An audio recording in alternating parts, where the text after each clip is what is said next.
y el Señor nos ha llamado, ¿verdad? Bueno, desde antes de estar como pastores, estábamos sirviendo en distritos separados, ella en el fronterizo, yo en el distrito Golfo, y estuvimos sirviendo ahí en Chiapas, y ahora el Señor nos ha traído para Monterrey, para servirle en el Ministerio Génesis. Buenos días, hermanos. Como ya lo dijo el hermano Daniel, bueno, desde antes nosotros servíamos a Dios en el ministerio. El hermano Daniel terminó la licenciatura de educación secundaria. Hace 2 años Dios me permitió terminar también la licenciatura de teología en el seminario allá en Chiapas. Y bueno, servíamos como misioneros en nuestros distritos, él en el Golfo de México y yo en el sur fronterizo. Dios nos permitió conocernos en un proyecto Pablo, en un proyecto misionero, ¿verdad? A partir de ahí empezó nuestra amistad. Y bueno, más adelante Dios nos confirmó y en oración decidimos unir nuestras vidas, y entonces nos casamos en el año 2018, y después de eso yo estaba sirviendo en una misión, y él estaba en Tehuacán, Puebla, y yo estaba en la frontera de Chiapas de Guatemala con México, que estaba en la frontera Hidalgo, Chiapas, y ahí nos encontrábamos sirviendo, ¿verdad? Después se le hizo el llamado a él para poder pastorear ahí la iglesia, y bueno, yo estaba sirviendo como coordinador de misiones globales para mi distrito. Después estuvimos orando a Dios para que Dios pudiera confirmarnos. Ya sabíamos que nuestro llamado era misionero, y el propósito era que la iglesia fuera una iglesia misionera, ¿verdad? Que del lugar donde estábamos ministrando pudiéramos enviar misioneros. Y siempre era la oración también del distrito de que nosotros pudiéramos a través de Misión Global enviar misioneros. Y en la búsqueda y en la oración de enviar misioneros, ¿verdad? Cuando se nos da la invitación, porque ya se nos había hecho la invitación de Génesis aparte, cuando estábamos solteros, decidimos continuar en lo que estábamos haciendo, sirviendo en nuestro lugar, en nuestra iglesia local, pero cuando como matrimonio otra vez vuelve a salir la invitación, nosotros volvimos a orar, ¿verdad? Y dijimos que sea lo que Dios quiera y como Dios quiera. Y si Dios quiere llamarnos ahora como matrimonio, será la voluntad de Dios. Y recuerdo que en esa búsqueda de la oración con la iglesia, en la oración por envío de obreros, en la oración en el distrito para enviar obreros, no sabíamos que Dios nos estaba enviando a nosotros, ¿verdad? Y el superintendente decía, estábamos orando para que junto con Misión Global para que se enviara obreros, pero nunca me imaginé que Dios estaba pidiendo que fueran ustedes, ¿no? Y también la iglesia, ¿no? En el momento que les toca despedirnos, ellos lloraban y decían, nosotros queríamos que enviaran a otros, ¿verdad? Pero no a nuestros pastores, no a ustedes. Y lo entendimos, ¿no? Tuvimos que entenderlo todos, tuvo que entenderlo la familia, tuvo que entenderlo la iglesia, el distrito. Me llamó mucho la atención de un pastor, una ocasión, ¿verdad?, de evangelismo. Él decía, él decía en su testimonio cuando fue el momento de la despedida, del envío, él decía, yo le dije, dice, al superintendente en una ocasión, hermano, pero ¿por qué no mandamos a otro que no está haciendo nada? ¿Por qué enviamos a ellos? No, porque se tienen que ir ellos, que vayan otras personas. Y dice que su respuesta del hermano, aparte de reírse, le dijo que Dios, nosotros no podíamos darle a Dios lo que a nosotros no nos servía, ¿no? Sino lo que nos estaba sirviendo. Y él dijo, sé que para la gloria de Dios, ¿verdad? El matrimonio de ellos nos va a venir a pesar un poco en la parte de evangelismo, de las misiones, pero si es lo que Dios quiere, eso vamos a dar. Entonces el pastor decía, y yo entiendo de que a Dios hay que darle lo mejor, pero tal vez en mi celo, decía él, en mi hermandad con los hermanos, era como muy doloroso dejar que ellos se fueran, porque ya habíamos construido una amistad y se tenía muchos sueños junto con ellos, pero que Dios los estaba pidiendo para otro lugar, ¿verdad? Entonces, a partir de ahí, sabíamos que era la voluntad de Dios, que era el deseo de Dios que le sirviéramos.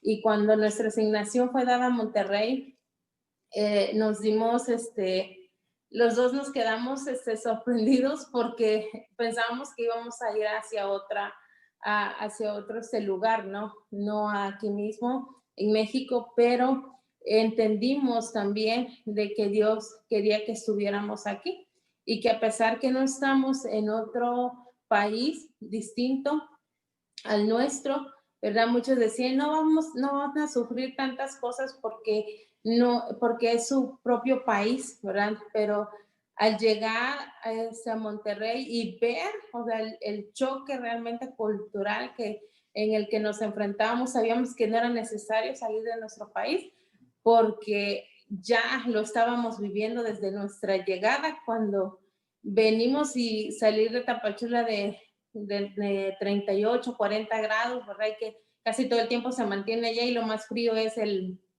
25, ¿verdad? O entrar, decíamos con Dani, entrar al Oxxo y era lo más frío el único frente frío que sufríamos, ¿no? Pero al llegar acá ya estábamos sufriendo el primer día nos avisó Mar y dijo, tienen que traer una buena chamarra porque el frío los va a recibir muy fuerte. Y nosotros no traíamos, la verdad no traíamos porque no ocupamos esa tipo de ropa más en la frontera donde nos encontrábamos, no teníamos, ¿verdad? Ese tipo de ropa y no pensábamos adquirirlo, ¿verdad? Cuando llegamos sabíamos que ya ahí estábamos viendo un choque cultural y a partir de ahí, ¿verdad? Empezamos a ver que todo es totalmente distinto, pero que había algo que no había cambiado, ¿verdad? Y era la familia en Cristo, que a pesar que estuviéramos en distintas culturas, íbamos a contar con los mismos hermanos en Cristo y que eso es una bendición, ¿verdad? Que aunque estemos en diferentes culturas, pero saber de que hay un hermano que ama a Cristo y que por consecuencia eso va a amarnos, eso es para nosotros una bendición. A pesar de que somos también tan distintos, ¿verdad? Pero eso no deja de mantener o de que nosotros sepamos de que el amor está ahí, ¿verdad? Que quizás lo expresamos de manera distinta, pero sabemos que de una u otra manera nos están amando. Y bueno, a partir de ahí empezamos a servir. Dios nos confirmó cada vez en cada devocional, ¿verdad? Una ocasión en la lectura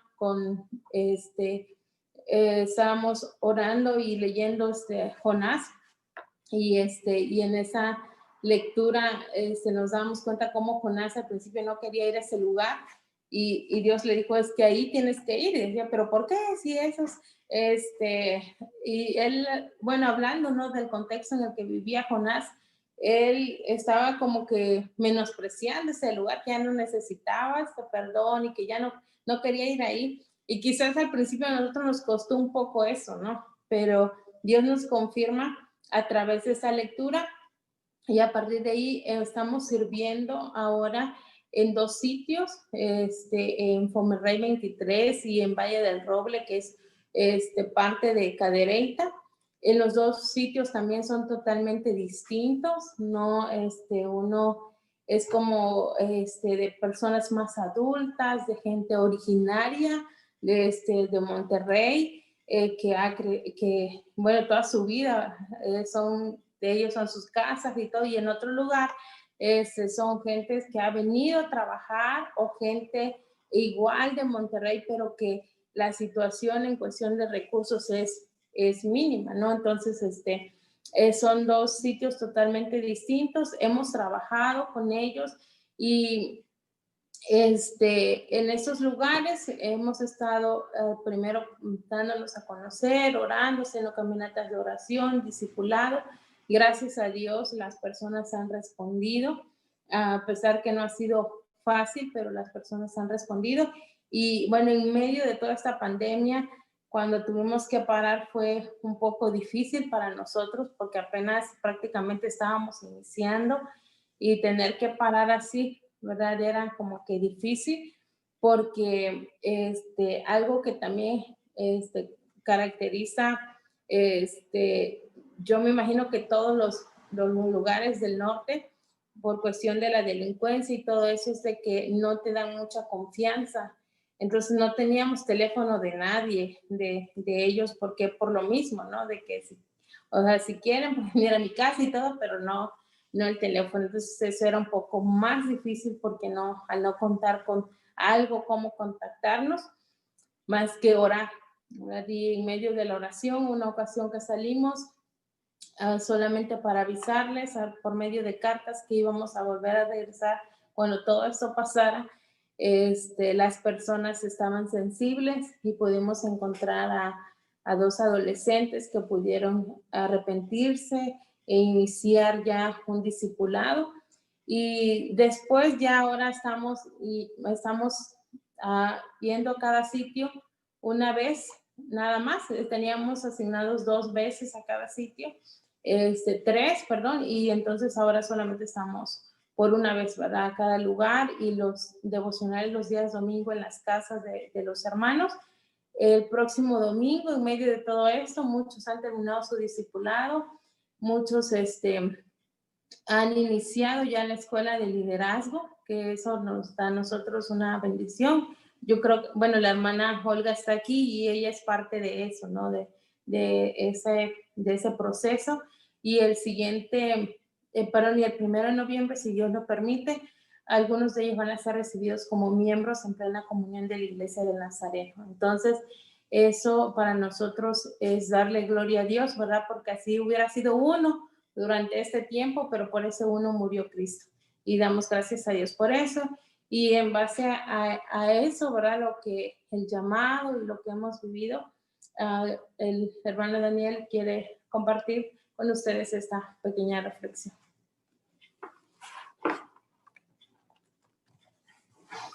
Amén. Hablando un poquito de Jonás, también vamos a tomarlo en cuenta. Así que ahorita vamos a hablar un poquito sobre ello. Me gustaría que abrieran su Biblia, que abrieran la palabra de Dios en el libro de Hechos.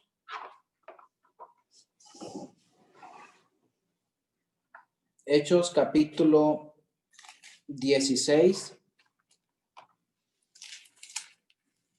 Hechos capítulo 16 del versículo 6 al 10. Quizás es un pasaje que hemos leído en muchas ocasiones, pero en esta mañana me gustaría hablar un poquito sobre este pasaje, y tiene como título La visión del varón macedonio. Y dice la palabra de Dios de la siguiente manera: y atravesando Frigia y la provincia de Galacia, les fue prohibido por el Espíritu Santo hablar la palabra en Asia. Y cuando llegaron a Misia, intentaron ir a Bitinia, pero el Espíritu no se lo permitió. Y pasando junto a Misia, descendieron a Troas, y se le mostró a Pablo una visión de noche. Un varón macedonio estaba en pie, rogándole y diciendo: pasa a Macedonia y ayúdanos. Cuando vio la visión, enseguida procuramos partir para Macedonia, dando por cierto que Dios nos llamaba para que les anunciásemos el Evangelio. Amén. Me gustaría que oráramos una vez más para que sea Dios quien nos guíe en esta mañana en poder ser sensibles a su llamado. Y oremos entonces. Buen Dios, le damos gracias una vez más en esta mañana porque usted es bueno. Gracias porque hasta el día de hoy, Señor, usted ha provisto de lo necesario para nuestras vidas, nos sigue dando esa salud, sigue proveyendo, Señor, de aquellos recursos, de aquellos medicamentos que podrían hacer falta, Señor. Padre, en esta mañana queremos aprender más de su palabra. Queremos que nuestros corazones puedan ser sensibles a su voz, a su llamado. Y como dice su palabra, no solamente ser oidores, sino también hacedores de su palabra, Señor. Le damos gracias en el nombre de Jesús. Amén. Amén.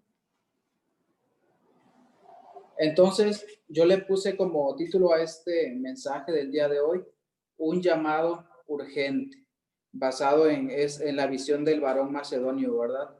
Y en esa historia podemos ver la experiencia de Pablo con el hombre de Macedonia.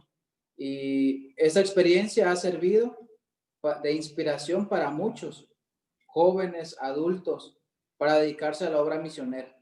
Y no solamente a la obra misionera, sino para poder ser servidores del Señor. Y vamos a considerar algunos factores en este llamado urgente. El primer punto que encontramos, el primer factor que encontramos, es el origen del llamado. ¿De dónde se origina todo este llamado, verdad? Nosotros como seres humanos es muy difícil que nosotros demos el primer paso en ir y buscar. El origen del llamado es Dios, es el que busca la iniciativa. Nadie busca a Dios por iniciativa propia. Y eso lo podemos encontrar en el libro de Romanos, ¿verdad? Dios es el primero que da el primer paso de irnos a buscar, de irnos a rescatar.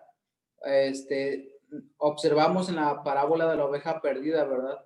Nosotros somos los que anduvimos perdidos o en muchas ocasiones andamos alejados del Señor y Él es el primero, el que va a rescatarnos. Y Romanos dice de la siguiente manera, como está escrito, no hay justo ni aún uno, no hay quien entienda, no hay quien busque a Dios.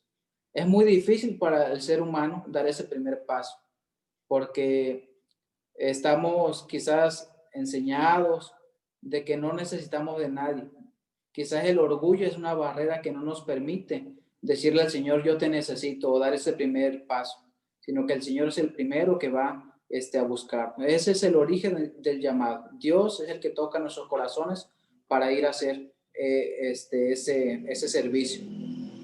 Los seres humanos o nosotros somos esos instrumentos, ya sea para llevar la palabra o ya sea para que otros puedan venir a hablarnos de la palabra del Señor. Aquí vemos estos instrumentos del Señor, ¿verdad? Vemos que Pablo quizás estaba durmiendo y el Señor le mostró por visión, ¿verdad? Donde este hombre pedía ayuda. Ven y pasa a visitarnos, pasa a ayudarnos. Podemos ver también a Pablo que él estaba dispuesto en poder cumplir lo que el Señor le había pedido. Y dice la palabra de Dios en Hechos 9:15, hablando un poquito acerca de que nosotros somos los instrumentos del Señor para hacer ese trabajo. Dice, sin embargo, el Señor Jesús le dijo, ve porque yo he elegido a este hombre para que me sirva. En ese momento, el Señor le estaba hablando, ¿verdad? Estaba refiriendo a Pablo. Ve, porque ese varón me va a servir, ese varón me va a ser un instrumento fiel. Él hablará de mí ante reyes y gente que no me conoce y ante el pueblo de Israel. Quizás en este día nosotros no somos Pablo, ¿verdad? En este día el Señor nos sigue hablando a nosotros, porque Él nos ha elegido para que nosotros le podamos servir. Él nos ha elegido para que nosotros vayamos y seamos esos instrumentos, poder compartir su palabra. De igual manera encontramos el pasaje de Juan 15:16, donde dice la palabra de Dios, ustedes no fueron los que me eligieron a mí. Nosotros tenemos otros planes o teníamos otros planes, otros deseos, otras cosas por hacer. Y el Señor es el que vino a nosotros. El Señor fue el que nos eligió a nosotros. Dice, sino que fui yo quien los eligió a ustedes. Les he mandado que vayan y sean como las ramas que siempre den mucho fruto. El Señor está esperando eso, ¿verdad? Que nosotros seamos esos instrumentos, que podamos ir, que podamos compartir su palabra y sobre todo que podamos dar mucho fruto. Y las necesidades de las personas en ese tiempo en el Imperio Romano impresionaron a los misioneros. La incredulidad y la inmoralidad eran factores principales. El día de hoy no estamos tan alejados de esa situación, lo que hemos estado viviendo. En este país hay mucha incredulidad, mucha inmoralidad y la lista continúa, la lista de necesidades. Y el Señor quiere alcanzar a cada uno de ellos. El siguiente punto que me gustaría, el siguiente factor es el contenido del llamado. Aquí podemos ver, ¿verdad? Una visión de un hombre representando personas necesitadas. Nuevamente, hoy en día no necesitamos una visión porque lo observamos, lo podemos ver, podemos sentir. Con el simple hecho de recorrer nuestra calle, recorrer el centro de nuestra ciudad, vemos un sinfín de necesidades que ya no hay necesidad de que nos lo muestren por visión porque nosotros lo estamos viendo. Nosotros podemos ser esa ayuda, podemos compartir ese mensaje del Señor. Vemos una voz de ruego comunicando la urgencia del llamado. Y dice la palabra de Dios, ¿verdad? Decía el macedonio, pasa a Macedonia y ayúdanos. Quizá las personas que vemos ahí en las banquetas no nos lo mencionan, pero con el simple hecho de ver su situación, de ver quizás su mirada de tristeza, de angustia, nos damos cuenta de su gran necesidad que ellos están pasando. En muchas ocasiones no es una necesidad física, es una necesidad espiritual que nosotros podemos ayudar. Y también podemos ver que era una petición específica. Pasa y ayúdanos. Lo vemos en el versículo 9, ¿verdad? Pero el Señor quiere que nosotros seamos esas personas, que pasemos, que les ayudemos, pero que no seamos como aquel personaje que menciona Lucas, ¿verdad? Lucas capítulo 10, del versículo 25 al 37, donde habla acerca de la parábola del buen samaritano, que dice la palabra de Dios que un hombre descendía de Jerusalén a Jericó y cayó en manos de ladrones y fue herido y estaba ahí en el suelo, y pasaron algunos personajes. Pasó primero un sacerdote y lo vio tirado y se fue del otro lado, quizás cubriéndose los ojos, ¿verdad? De que no veo nada, de que yo voy en mi caminar. Pasó el levita y la misma situación, pero al final pasó un samaritano. Dice la palabra de Dios que ellos no se hablaban entre samaritanos y el que estaba tirado no se hablaba, pero él tuvo esa decisión de poder ayudar, ¿verdad? De poder ser de bendición en en esta necesidad. Entonces, ¿cuál es el contenido del llamado, verdad? El Señor quiere que nosotros podamos ir. No somos quien para juzgar o decirle es que aquel no se merece ser salvo porque me hizo esto o aquello, sino que el Señor nos manda ir sin ver a quién le vamos a hablar, ¿verdad? Y el tercer factor es la respuesta al llamado. Cuando llegamos a este punto, hay dos decisiones.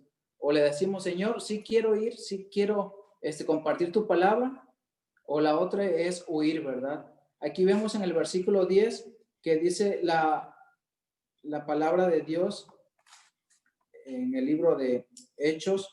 Dice, cuando vio la visión, enseguida procuramos partir para Macedonia. Enseguida fue una decisión o una respuesta inmediata. Vemos la diferencia en el libro de Jonás, ¿verdad? Jonás capítulo 1, del versículo 1 al 3, dice la palabra de Dios, cierto día un hombre llamado Jonás recibió un mensaje de parte de Dios y le dijo, levántate y ve a la gran ciudad de Nínive y diles que ya he visto lo malvados que son. Pero en vez de ir a Nínive, Jonás decidió irse lo más lejos posible, a un lugar donde Dios no pudiera encontrarlo. Llegó al puerto de Jope y encontró un barco que estaba a punto de salir. Pagó su pasaje y se embarcó, contento de irse lo más lejos posible de Dios. A veces queremos huir de ese llamado que el Señor nos hace. Decimos, no, es que esa gente no se lo merece. Mejor me voy a ir a otro lado donde el Señor no me siga hablando, para que nosotros llevemos esa respuesta de la necesidad. En cierta ocasión, yo regresé a Oaxaca, donde vive mi hermana, y fuimos al servicio dominical del templo, de la iglesia. Y en los testimonios los hermanos decían, no, es que yo le estaba pidiendo al Señor que me revelara a quién debería de hablarle. Y ellos comentaban, ¿verdad? Y me dijo que le fuera a hablar a mi suegro y mi suegro tenía esa necesidad. Y yo en mi pensamiento decía, Señor, ¿y yo cómo puedo hacer eso? Yo quiero que tú también me hables y vaya y le hable a alguna persona. Y me quedé todo el día pensando en eso, anhelando que el Señor me hablara. Y en la noche el Señor, no fue por visión, pero sí me lo puso en el pensamiento de que me dijo, Dani, quiero que vayas y le hables a tal persona. Y el otro día me levanté medio espantado y le dije a mi hermana, es que no sé para qué le pedí al Señor esto, porque el Señor me dijo que yo le fuera a hablar al Señor José. Y el Señor José me había humillado, había hablado mal de mí. Y yo le decía a mi hermana, es que si el Señor me pidiera que le hablara a otra persona, yo lo haría, pero pues ¿cómo a él? Y salí de la casa de mi hermana a una cuadra para observar si al fondo se veía la camioneta de este hombre. Y salí y no estaba la camioneta. Y yo dije, Señor, no está este señor José, entonces creo que ya me salvé, no le voy a poder hablar. Pero el pensamiento ya estaba, ve y háblale, dile que se arrepiente. Volví a salir y yo dije, Señor, ojalá que no esté la camioneta otra vez. Y cuando salí, allá estaba la camioneta del señor José. Y me temblaban los pies porque no sabía qué le iba a decir. No sabía de qué manera él iba a reaccionar de que yo le hablara de las cosas de Dios. Pero bueno, al final llegué y hablé con él, pero él me dijo, no, la verdad no quiero saber nada de Dios. Pero yo le di gracias al Señor, ¿verdad? Le dije, Señor, yo estaba ahí de, Señor, dame, háblame porque yo quiero ir a hacer tu voluntad. Pero ya cuando me dio esa oportunidad de ir, quería ser como Jonás, ¿verdad? Me voy a ir mejor lejos, a donde el Señor no me alcance, a donde el Señor no me encuentre, pero el llamado siempre va a estar ahí. Aunque nos ocultemos, aunque nos escondamos, el llamado del Señor siempre va a estar persistiendo en nuestra vida. Entonces aquí vemos la respuesta de Pablo. Su respuesta fue una respuesta inmediata. Bueno, vamos a ir a Macedonia, vamos a ir a ayudar a este hombre. A diferencia de lo de Jonás, que él quiso huir. La respuesta al llamado también fue abierto para abarcar toda la región. Pablo quizás no tenía la intención de pasar a ese lugar, pero ahí había necesidad. Y donde hay necesidad, hay muchas puertas abiertas donde la gente puede conocer del Señor. Y la otra es que la situación o la respuesta de Pablo fue una reacción tranquila, que dijo, bueno, vamos a ir, voy a obedecerle, porque sabía que Dios le llamaba. Y seguía pensando un poquito en la vida de Jonás, ¿verdad? Y Jonás, después de que pudo huir y después de que el Señor lo trajo a este lugar de Nínive, después de que habló, él se enojó. Y dice la palabra de Dios aquí en Jonás, capítulo 4, del versículo 1 al 3, en esta versión, traducción al lenguaje actual, dice de la siguiente manera. Jonás se enojó muchísimo, pues no le gustó que Dios hubiera perdonado a la gente de Nínive. Muy molesto le dijo a Dios, ya lo decía yo, mi Dios, ya lo decía yo. Hiciste lo que pensé que harías cuando aún estaba en mi tierra. Por eso quise huir lejos de ti. Yo sé que eres un Dios muy bueno, te compadeces de todos y es difícil que te enojes. Eres tan cariñoso que cuando dices que vas a castigar, después cambias de opinión y no lo haces. A mí me molesta eso. Prefiero que me quites la vida. Si vas a hacer así, mejor mátame. Y estaba viendo la situación de Jonás y yo decía, la reacción de Jonás, si él solamente era el instrumento, solamente él iba a ir a hablar de la palabra del Señor y había una gran molestia en él, ¿verdad? Y decía, ya sabía Dios que tú los ibas a perdonar. Y el Señor no nos manda que nosotros hagamos el trabajo de Dios. Él solamente quiere que nosotros vayamos, que nosotros demos ese mensaje con urgencia y Él se va a encargar de lo demás. Si Él los perdona, pues que Él los perdone. Si Él no los perdona y los castiga, pues que Él decida, pero que nosotros tomemos esa decisión como Pablo. Bueno, hay necesidad en aquel lugar, yo voy a ir. Voy a tomar una actitud de tranquilidad, bueno, voy a ir en obediencia, pero no huir como Jonás, no enojarnos, ¿verdad? Es que ¿para qué los vas a perdonar si ya les hablamos? Sino volverles a hablar, volverles a comentar lo que Dios quiere hacer con ellos. Es una experiencia maravillosa sentir el llamado de Dios, responder a ese llamado, ¿verdad? Y sobre todo responder con obediencia y responder con esta actitud de yo voy a ir, hay necesidad, bueno, vamos a hacerlo diligentemente, vamos a hacerlo tranquilo, vamos a hacerlo con esa urgencia y sobre todo sentir satisfacción, ¿verdad? En cumplir con el llamado y como decía, y tranquilidad en hacer la voluntad del Señor. Estoy seguro que en este tiempo no se puede salir, no tenemos la misma libertad de antes para poder compartir de su palabra, pero hay una frase que me gustaría comentarles que dice, si esperamos hasta que no corramos riesgo, el evangelio nunca va a ser introducida al interior. Si esperamos a que podamos salir libremente como antes, o que no corramos el riesgo, la gente que hoy está sensible, quizás por la pandemia, ¿verdad? Pase algo más grave y ya no conozcan del Señor. Entonces nosotros podemos ser esos instrumentos. La necesidad está allá afuera. Ya no hay necesidad de una visión porque lo estamos viendo, lo estamos palpando. Entonces tomar esas medidas necesarias, sí. Ser prudentes en todo lo que vamos a hacer, sí. Pero hacer este llamado con urgencia. La gente está en necesidad. La gente está sensible hoy en día que por miedo o por diferentes situaciones quieren conocer del Señor. Entonces que nosotros podamos ir. Podemos ir a la tienda, ¿verdad? Quizás a comprar tortillas o cualquier otra cosa y hablar a la persona de lo que el Señor quiere para su vida, de mostrarle este mensaje de salvación y no ser como Jonás. Si el Señor lo quiere perdonar, que lo perdone, pero que no nos enojemos nosotros con la persona de que es que siempre le hablo y no quiere absolutamente nada. El Señor en su momento va a trabajar con él, pero en lo que respecta a nuestra vida es llevar ese mensaje. ¿Cómo van a reconocer, verdad, si nosotros no llevamos esa palabra? ¿Cómo van a creer si nosotros no vamos y les predicamos? Entonces, con esas cosas sencillas, nosotros podemos hablarles, incluso en nuestra cuadra, con nuestros vecinos, con nuestros familiares del Face, de WhatsApp, poderles mandar un mensaje, ¿verdad? De lo que el Señor está haciendo en nuestra vida y de lo que el Señor quiere hacer para sus vidas. Entonces, esa es la invitación de este día. El llamado aún es urgente. Necesidad, aún hay mucha necesidad. La mies es mucha, los obreros somos pocos, pero si el Señor va con nosotros, podemos seguir avanzando, podemos seguir trabajando para esa obra. Que Dios les bendiga en esta mañana, hermanos.